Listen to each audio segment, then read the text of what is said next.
ఈరోజు అంటే ఒక్కొక్కసారి చాలా బాధ అనిపిస్తుంది. జగన్మోహన్ రెడ్డి పరిపాలన ఒక కేఆర్బి అని అన్నించుమించు మనం అనుకుంటాం, ఆర్ఆర్బి అని రైల్వే రిక్రూట్మెంట్ బోర్డు అలాంటి మాటలు వింటూ ఉండేవాళ్ళం ఇంతకుముందు. ఇతన్ని చూస్తే కేఆర్బి అని ఒక వర్డ్ గుర్తొస్తుంది. కల్తీ రిక్రూట్మెంట్ బోర్డు అని. దాన్ని స్థాపించినోడే జగన్మోహన్ రెడ్డి, దానికి అధ్యక్షుడే జగన్మోహన్ రెడ్డి అన్నట్టుగా ఈరోజు కొన్ని వ్యవహారాలు అతగాడి హయాంలో జరిగిన సిచ్యువేషన్స్ చూస్తూ ఉంటే ఒక పక్క భయం అనిపిస్తుంది, ఒక పక్క బాధ అనిపిస్తుంది, ఒక పక్క సిగ్గు అనిపిస్తుంది. ఇలాంటి వాడిన 5 సంవత్సరాలు ఆంధ్రప్రదేశ్ రాష్ట్రం భరించింది అని మనం అబ్జర్వ్ చేసుకుంటే, కోవిడ్ లాంటి పరిస్థితుల్లో వెంటిలేటర్ల మీద జనాలు చచ్చిపోతూ ఉంటే ఆ రోజు కల్తీ మందులు సరఫరా చేసి కల్తీకి నాంది పలికాడు, కల్తీ లిక్కర్ చేసి కల్తీ లిక్కర్కి నాంది పలికాడు. అదేవిధంగా మనం చూసుకుంటే ఇసుకను కూడా కల్తీ చేసి, మామూలు ఇసుకలోని కూడా సముద్రపు ఇసుకను కలిపి ఇసుకను కూడా కల్తీ చేశాడు. ఆఖరికి విద్యా వ్యవస్థని కల్తీ చేసి పరీక్షల్లో కూడా కల్తీ చేసే పరిస్థితి కనిపిస్తూ ఉంది. ఇలా చూస్తే ఓవరాల్గా చూస్తే కల్తీ, ఒక పాలనే ఒక కల్తీ, ఆ మనిషే ఒక కల్తీ. ఇవన్నీ పక్కన పెడితే ఆఖరికి ప్రసాదాల తయారీలో ఉపయోగించే నెయ్యిని కూడా కల్తీ చేసి, అది నెయ్యి కాదు, రసాయనాలతో తయారు చేసిన ప్రసాదం, అలా తయారు చేసి దాన్ని కూడా మహాప్రసాదంలాగా ప్రజలందరూ ఆరోగ్యాలతోని సెంటిమెంట్తోని ఆడుకొని ఈరోజు తిరిగి కళ్ళబొల్లి మాటలు మాట్లాడుతూ ఆ జరిగిన మహాపాపాన్ని తిరిగి ఈరోజు ఎన్డీఏ కూటమి వాళ్ళైన గౌరవ ముఖ్యమంత్రి చంద్రబాబు నాయుడు గారి మీద, ఉప ముఖ్యమంత్రి పవన్ కళ్యాణ్ గారి మీద, అదేవిధంగా నారా లోకేష్ బాబు గారి మీద నెట్టడానికి వాళ్ళు చేస్తున్న ప్రయత్నం చూస్తూ ఉంటే వాళ్ళకి సిగ్గనిపించట్లేదేమో తెలియట్లేదు. కానీ అలాంటి వాళ్ళని 5 సంవత్సరాలు భరించినందుకు ఆంధ్రప్రదేశ్ రాష్ట్ర ప్రజలుగా మేమందరం కూడా సిగ్గుపడే పరిస్థితి కనిపిస్తూ ఉంది. నిజంగా నేను ఒకటే అడుగుతున్నానండి, నిన్న మొన్న కూడా చూశాను, ఎక్కడైనా వాళ్ళలో పశ్చాత్తాపం కనబడుతుందా?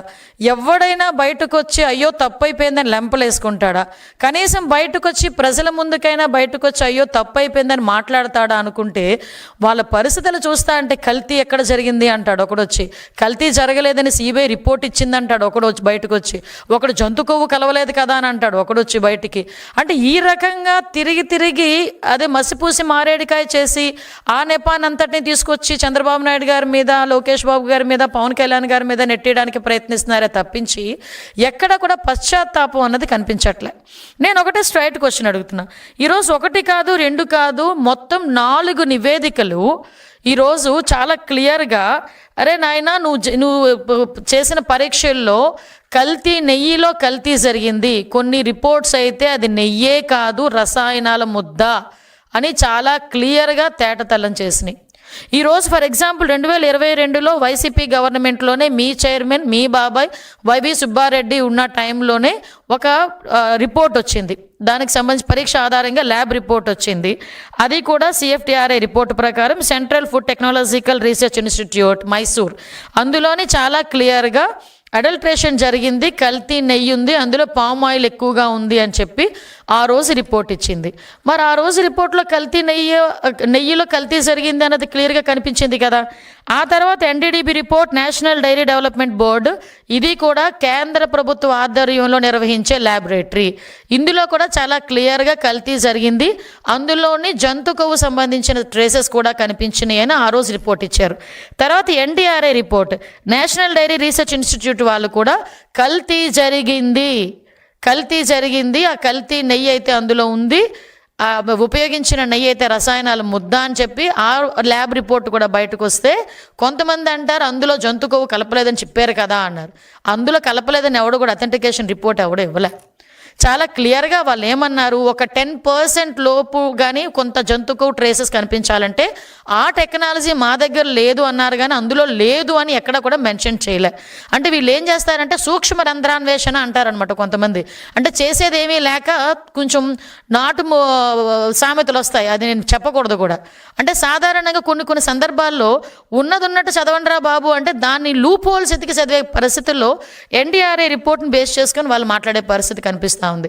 ఈరోజు సిట్ రిపోర్ట్, అది CBI సిట్ సంబంధించి సుప్రీంకోర్టు నిర్వహించిన ఒక CBI సిట్, ఆ రిపోర్ట్లో కూడా కల్తీ జరిగిందని చాలా క్లియర్గా అందులో మెన్షన్ చేసింది. నేను కల్తీ జరగలేదు అంటున్న మహానుభావులందరికీ కూడా ఒకటే స్ట్రైట్ క్వశ్చన్, కల్తీ జరగలేదని నీ దగ్గర రిపోర్ట్ ఏమైనా ఉందా? కల్తీ జరిగిందని నేను 4 రిపోర్ట్లు చూపించగలను ఈరోజు. గవర్నమెంట్ పరంగా నేను 4 రిపోర్ట్లు చూపిస్తా. నీ హయాంలో lab report, NDDB report, NDRI report, అదేవిధంగా సిఎఫ్టీఆర్ఐ రిపోర్టు, సిట్ రిపోర్టు, 4 రిపోర్ట్లు నేను చూపిస్తా. కల్తీ జరగలేదు అని చెప్పేదానికి నీ దగ్గర ఏమైనా ఒక్క రిపోర్ట్ అథెంటికేషన్గా ఒకటి ఉందేమో చెప్పు. అంతేగాని నీ దగ్గర ఉన్న రిపోర్ట్ ఏంటో చెప్పనా?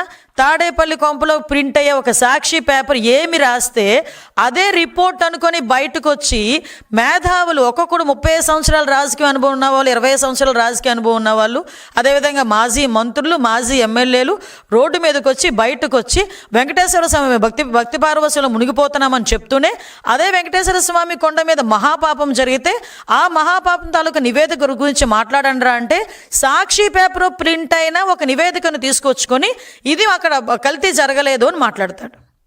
అరే మీకు అసలు బుర్ర పనిచేస్తుందా అండి? వెంకటేశ్వర స్వామి ప్రసాదం అండి. తిరుమల తిరుపతి దేవస్థానానికి ఎవరైనా యాత్రకి వెళ్ళారనుకోండి, ఆ యాత్ర ఎప్పుడు పూర్తవుతుందో తెలుసా జగన్మోహన్ రెడ్డి గారు? అఫ్కోర్స్ మీకు తెలీదు, మీకు హైందత్వం గురించి మీకు తెలీదు. కాబట్టి కొంతమంది మీ చుట్టుపక్కల ఉన్న వాళ్ళైనా కనుక్కోండి. చాలామంది అక్కడ మీ బాబాయ్ గారు వైవి సుబ్బారెడ్డి అక్కడ చైర్మన్ చేశారు. మీ పక్కనే ఉన్న భూమన్ కరుణాకర్ రెడ్డి, చెవిరెడ్డి భాస్కర్ రెడ్డి, ప్రతిసారి ఎంతో కొంతమందిని తీసుకెళ్లే మీ మహిళా మంత్రులు చాలామంది ఉన్నారు కదా, వాళ్ళందరినీ అడగండి యాత్ర ఎలా కంప్లీట్ అవుతుందంటే కొన్ని ఏరియాస్లో కానీ చాలా మట్టుకు తిరుమల తిరుపతి దేవస్థానంకి వెళ్ళి వెంకటేశ్వర స్వామిని, ఆ కలియుగ వెంకటేశ్వర స్వామిని మనస్ఫూర్తిగా దర్శించుకొని ప్రసాదాన్ని కాలికి తగలకుండా, కిందన కూడా పెట్టకుండా, చెప్పులతో కూడా చెప్పులు వేసుకొని కూడా ప్రసాదాన్ని చేతిలో పట్టుకోకుండా ప్రశాంతంగా ఇంటికి తీసుకొచ్చి పూజ గదిలో పెట్టి పూజ చేసి 10 మందికి చుట్టుపక్కల ఉన్న వాళ్ళకి ప్రసాదాన్ని పంచి అప్పుడు వాళ్ళ దీక్ష విరమణ చేస్తారు. అది తిరుమల తిరుపతి దేవస్థానం తాలూకా యాత్ర మహత్యం. అప్పుడే యాత్ర కంప్లీట్ అయినట్టు. ఒక ముడుపు కట్టుకొని ఎంతో ఆశతో ఆ ముడుపు తీసుకెళ్ళి ఆ తిరుమల తిరుపతి దేవస్థానంలో వేసి ప్రసాదం తెచ్చుకుంటారు. మీరు తిరుమల తిరుపతి దేవస్థానానికి వెళ్ళిన తర్వాత తిరుపతి వెళ్ళామంటే దర్శనం బాగా జరిగిందా ఫస్ట్ క్వశ్చన్. సెకండ్ క్వశ్చన్, ప్రసాదం ఎక్కడా? ఇది కామన్గా ఎంత కోటీశ్వరుడైనా అపర కోటీశ్వరుడైనా కూడా తిరుమల తిరుపతి దేవస్థానంకి తిరుపతి వెళ్ళాను అంటే ప్రసాదం తెచ్చావా అని అడుగుతారు. అంటే తిరుమల తిరుపతి దేవస్థానంలో కలియుగ వెంకటేశ్వర స్వామి దర్శనం ఎంత గొప్పో, ఆ కలియుగ వెంకటేశ్వర స్వామి దర్శనం తర్వాత ఆయన ఇచ్చే ప్రసాదాన్ని కూడా అంత గొప్పగా స్వీకరించేటంత సనాతన ధర్మం కలిగిన మన హైందవత్వం ఇది. అటువంటి ప్రసాదాల్లోని నెయ్యి అన్న ఒక పదార్థం అనేది చాలా ప్రాంప్ట్ అనమాట. ఎందుకంటే పోటు పక్క నుంచి వెళ్తే ఆ నెయ్యి గుమగుమలకి ప్రసాదం ఇక్కడ తయారు చేస్తున్నారు అని ఈవెన్ దో మన సంచిలోని ఆ ప్రసాదం తెచ్చుకున్న ఆ గీ స్మెల్ కొన్ని రోజులు పోదు. అంటే అంత మంచి గీ వాడతారు. ఏమండి ప్రసాదాల్లో తయారు చేసిన నెయ్యిని కూడా కల్తీ చేశారంటే వీళ్ళు కల్తీ బతుకుల గురించి మనం ఒక్కసారి ఆలోచిస్తే జుగుప్సాకరంగా కనిపిస్తుంది. నిజంగా ఎలాంటి వాళ్ళైనా ప్రజలు కూడా ఈరోజు ఆలోచిస్తున్నారు. వాళ్ళలో కూడా ఏంటండి, వాళ్ళు వాడే రసాయనాలు ఏంటి? 60 లక్షల కిలోల పామాయిల్, 60 లక్షల కిలోల పామాయిల్ ఉపయోగించారు. పామ్ కెర్నల్ ఆయిల్ ఉపయోగించారు. 8.90 లక్షల acetic acid, Easter, lactic acid, food grades, monoglycerides, beta keratin. ఈరోజే తెలిసింది లప్సా ఎందులో యూజ్ చేస్తారో తెలుసా అండి? బాత్రూమ్ క్లీనర్స్కి ఉపయోగించే ఒక కెమికల్ని దేవుడికి పెట్టే ప్రసాదంలో కలిపి అలాంటి దాన్ని కూడా తీసుకొచ్చి ప్రజలకు అప్పచెప్పి వాళ్ళ మనోభావాలతోనే కాకుండా వాళ్ళ ఆరోగ్యాలతో కూడా ఆడుకున్నారంటే నిజంగా క్షమించాలా అని అడుగుతున్నాను. నేను ఈ క్వశ్చన్ క్షమించాలని అడుగుతున్న క్వశ్చన్ ప్రజలను అడుగుతున్నాను. ఇలాంటి వాళ్ళని క్షమించాలా? ఇంకా మన మధ్యలోని వీళ్ళు మనుషులుగా తిరిగే అర్హత ఉందా వీళ్ళకి? ఎంత మహాపాపానికి వడిగట్టారండి. ఇది మహాపాపం కాదా? అంటే ఇదంతా కూడా గీలా కనిపించడానికి, గీలా చిన్న స్మెల్ రావటానికి ఇన్ని కెమికల్స్ వాడారు. అంటే ఇక్కడ లప్సా గురించి మాట్లాడితే ఇందాక మనం చాలా మాధ్యమాల్లో కూడా చూసాం. అసలు ఆ లప్సా అనేది ఎందుకు కొనుగోలు చేశారు అంత క్వాంటిటీ ప్రకారం? చాలా వాటికి సమాధానం చెప్పాల్సి వస్తుంది. ఈరోజు కల్తీ జరగలేదన్న మహానుభావులందరూ కూడా ఈరోజు అదేవిధంగా ఒకసారి చూస్తే ఇక్కడ అసలు నాకు ఇప్పటికీ కూడా అర్థం కాని ఒక లాజిక్ అనమాట. అంటే నేను సిట్ రిపోర్ట్ చూశాను. నెక్స్ట్ ఇంకొక విషయం చెప్పాలండి, దాని తర్వాత దీని దగ్గరికి వస్తా. కరెక్ట్గా ఇంకా ఛార్జ్ షీట్ వస్తుంది అని, సిట్ రిపోర్ట్ వస్తుంది ఇంకో 4-5 రోజుల్లోనో లేకపోతే 2-3 రోజుల్లోనో అనేసరికి ప్రజల తాలూకా మైండ్ సెట్ని ప్రిపేర్ చేయడానికి ఒక అబద్ధపు మూక బయలుదేరింది. నేను ఆ రోజే అనుకున్న, గ్యారంటీగా అందులో ఏదో ఉంది, అందుకే వీళ్ళు మొదలుపెట్టారు అని. 3 రోజుల ముందు నుంచి ఇంకా ప్రజలకు అథెంటికేషన్గా ఒక పేపర్ రాలే, ఏది రిపోర్ట్ రాలే. కానీ 3 రోజుల ముందు నుంచి ఇందులో జంతుకోలేదని సిబిఐ చెప్పింది, జంతుకోలేదని సిబిఐ చెప్పింది, జంతుకోలేదని సిబిఐ చెప్పింది. అంటే ప్రతి ఒక్కరు ఎలా ఆలోచించారంటే జంతుకోలేదా అంటే కల్తీ జరగలేదా? అది కాదు కదా, రిపోర్ట్ వచ్చిన తర్వాత చూసాం అందులో అడల్ట్రేషన్ జరిగింది, జంతు కొవ్వు ఉంది, 254 కోట్లు ఎవరి జేబులోకి వెళ్ళినాయి, ఇంత స్కామ్ జరిగింది. వైవి సుబ్బారెడ్డి తాలూకా పిఏనే ఇంచుమించుకు 4,50,00,000 రూపాయలు ట్రాన్సాక్షన్స్ అందులో కనిపించినాయి. ఇవన్నిటినీ ఏమార్చడానికి ఒక రాక్షస మూకలాగా బయటకు వచ్చి ఒక జనాల్ని తప్పుడుదో పట్టించే విధంగా ఎగ్జాక్ట్లీ వాళ్ళ బాబాయ్ హత్య చేసినప్పుడు ఏ రకంగా మైండ్ గేమ్ ఆడాడో అదే సేమ్ మైండ్ గేమ్ 3 రోజుల ముందు నుంచి, అంటే ప్రభుత్వానికి సిట్ రిపోర్ట్ పంపిస్తారన్న 3 రోజుల ముందు నుంచి యాస్టీస్ పాట పాడడం మొదలుపెట్టారు. అంటే ప్రజల్ని ట్యూన్ చేయడం మొదలుపెట్టారు. ప్రజలేమి ఎర్రివాళ్ళు కాదబ్బా, ప్రజలు చదువుకున్నారు. వాళ్ళకి దేవదేవుడు కలియుగ వెంకటేశ్వర స్వామి మీద ఒక భక్తిభావం ఉంది. నేను నిజంగా ఒక మాట చెప్పాలబ్బా, ఎందుకంటే ఇన్ని రోజులు కల్తీ జరిగిన తర్వాత ఇన్ని రోజులకి బయటకు వచ్చిందంటే అది నిజంగా నాకు తెలిసి వెంకటేశ్వర స్వామి బయటకు చెప్పించారేమో. నిజంగా వెంకటేశ్వర స్వామిని నమ్మిన వ్యక్తిగా నేను మాట చెప్పాలి.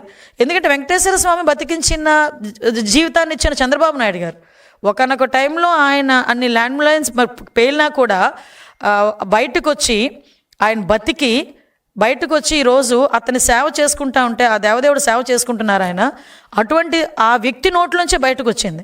అతని ద్వారానే ఈ కల్తీ వ్యవహారం అన్నది కూడా బయట పెట్టాలని ఆ దేవదేవుడు అనుకున్నాడేమో, కలియుగ వెంకటేశ్వర స్వామి అనుకున్నారేమో, అందుకే ఇలా వచ్చిందేమో.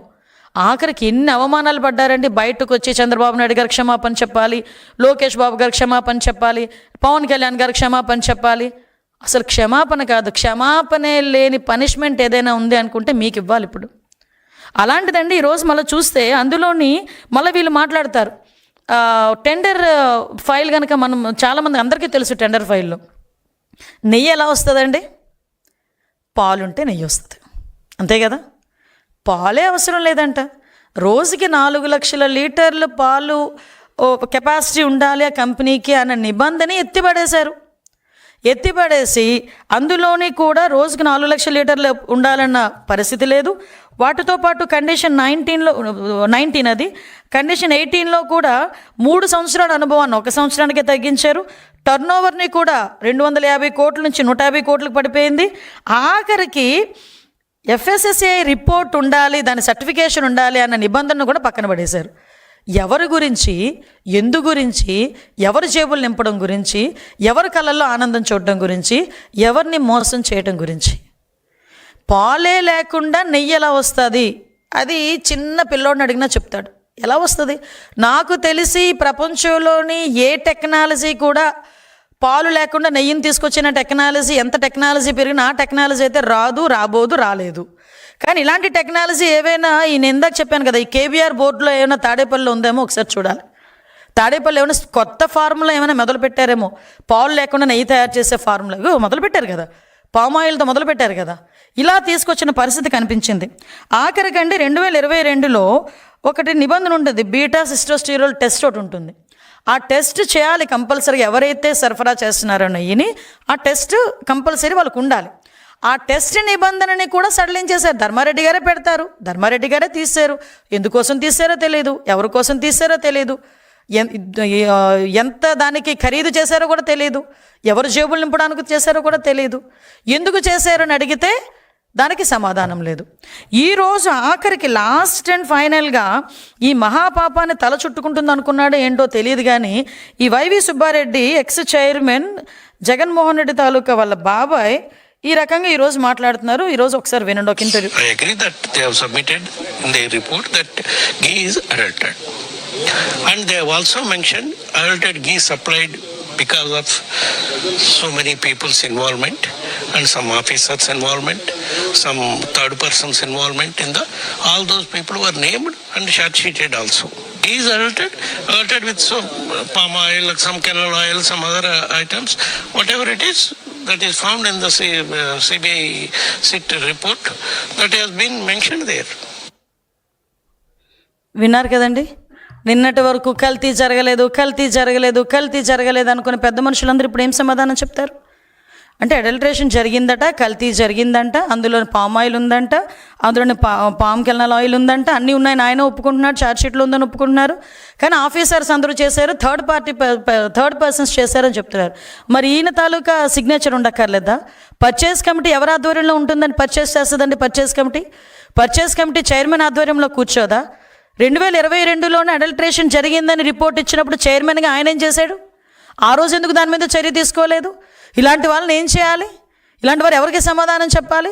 ఈరోజు ఏదో బయటకు వచ్చి చాలా ఏమీ జరగలేదన్నట్టుగా లైట్గా మాట్లాడి వెళ్ళిపోతే దానికి సమాధానం ఎవరు చెప్తారు ఈరోజు? అంటే ఏంటి హైందత్వం మీద మీకున్న కోపం ఏంటి? దేనికి హైందత్వం మీద మీకున్న కోపం? అంటే ఒక ధర్మాన్ని పాటిస్తున్న, ఒక సనాతన ధర్మాన్ని పాటిస్తూ, ధర్మాన్ని నడిపిస్తూ, ఒక అందరికీ నమ్మకమైన ఒక కలియుగ వెంకటేశ్వర స్వామి తాలూకా అంటే ప్రసాదాన్ని రసాయనాలతో తయారు చేసి ప్రజల ప్రాణాల మీదకి, ప్రజల సెంటిమెంట్తో ఆడుకున్న వాళ్ళకి మిగతావి కల్తీ చేయడం ఎంత ఈజీ అవుతుందండి? అంటే ఇప్పుడు 5 సంవత్సరాలు ఒక్కసారి మేము వెనక్కి వాళ్ళ 5 సంవత్సరాల పరిపాలనలో ఏ ఒక్క చిన్నది పార్ట్ తీసినా అందులో కల్తీ ఉంటుంది గ్యారెంటీగాను. అందుకే అన్నాం కల్తీ బతుకులు, కల్తీ మనుషులని. ఈరోజు అలాంటి వాటిలన్నింటినీ మేము అడుగుతుంటే తిరిగి మా మీద ఎదురుదాడి చేస్తూ ఎవడెవడనో పంపించడం, వాడి చేతేమో చంద్రబాబు నాయుడు గారిని, లోకేష్ బాబు గారిని, పవన్ కళ్యాణ్ గారిని తిట్టిస్తే తిరిగి మేము ఏదైనా వాళ్ళని ట్రాఫిక్ అబ్స్ట్రక్ట్ ఏదైనా చేసినా మేము కేసులు పెడితే ఆ కేసుల నేపథ్యంలో పరామర్శిస్తున్నానని చెప్పి ఒక 20 కిలోమీటర్లకి 30 కిలోమీటర్లకి కూడా 6 గంటలు 7 గంటలు ట్రాఫిక్ జామ్ చేయటం ఏంటండి ఇది? అంటే ప్రజలు చూడట్లేదు, ప్రజలు గమనించట్లేదు అనుకుంటున్నారా? లేకపోతే మీ సాక్షి మీడియా ఎలివేషన్స్కి ప్రజలు పడిపోతున్నారు అనుకుంటున్నారా? ఒకటి మాత్రం నిజమండి, ఎవరితోనైనా పెట్టుకోవచ్చు కానీ వెంకటేశ్వర స్వామి మాతో మాత్రం పెట్టుకోకూడదు. అది చాలా సందర్భాల్లో వాళ్ళ కుటుంబాల్లో కూడా రుజువైన సంగతి నేను ఈ సందర్భంగా గుర్తు చేస్తున్నా. ఎందుకంటే ఎంతో సెంటిమెంట్ కలిగి సాధారణంగా ఏ దేవుడినైనా ఏ దేవుడి గురించి అయినా మాట్లాడినప్పుడు, మామూలుగా మాట్లాడినా వెంకటేశ్వర స్వామి గురించి మాట్లాడినప్పుడు నిజంగా ఆ దేవదేవుడు అక్కడ వెలుసున్నాడు, అక్కడ మనల్ని చూస్తున్నాడు, మన కోరికలు తీరుస్తున్నాడు అన్న భావన కలుగుతుంది. నిన్ననే నా కాన్షియన్స్లో చాగంటి కోటేశ్వరరావు గారి ప్రవచన ఉపమాక వెంకన్న ఆలయంలో పెట్టా. ఆయన అన్నారు, ఆయన ఒక శిల కాదమ్మా, ఆయన అక్కడ మనిషి, ఆ దేవుడు మనిషి రూపంలో ఉన్న దేవుడు వెంకటేశ్వర స్వామి అని అంత నమ్మే ప్రజల మధ్యలోని అతనికి పెట్టే నైవేద్యం, పెట్టే ప్రసాదాన్ని, లడ్డూ ప్రసాదాన్ని, ఇంకో అపచారం ఏంటో చెప్పనా, అయోధ్యకి కూడా ఆ లడ్డూనే పంపించారండి బాబు. ఇదొక అపచారం అంటే అదొక మహా అపచారం. వీళ్ళని ఏమి చేస్తే వాళ్ళ పాపం పరిహారం అవుతుంది? వీళ్ళు ఏమి అంటే వచ్చి లెంపలేసుకున్నా కూడా వాళ్ళ పాపం పోదు. నేను ఒకటే అంటున్నా, బయటకు వచ్చి ఇలాంటి పిచ్చి పిచ్చి పేలాపనలు తిరిగి చంద్రబాబు నాయుడు గారు సీఎం గారి మీద, డిప్యూటీ సీఎం గారి మీద, లోకేష్ బాబు గారి మీద తిరిగి మీరు ఇలాంటి ప్రచారాలు చేస్తారు అని అంటే కనుక ఈసారి చూస్తూ ఊరుకునే ప్రసక్తి లేదు. కంపల్సరీగా ప్రజల్లో ఒక చర్చ జరగాలి, ప్రజల్లో ఒక అవేర్నెస్ రావాలి. ఇలాంటి మనుషులన మనం ఈరోజు లాస్ట్ 5 సంవత్సరాలు భరించాము అన్న దృక్పథం కూడా ప్రజల్లోకి రావాలి. ఇలాంటి వాళ్ళని ఎట్టి పరిస్థితుల్లోని తిరిగి కనీసం రాజకీయాల వైపు చూడకుండా చేసే బాధ్యత కూడా ప్రజలు తీసుకోవాలి. నేను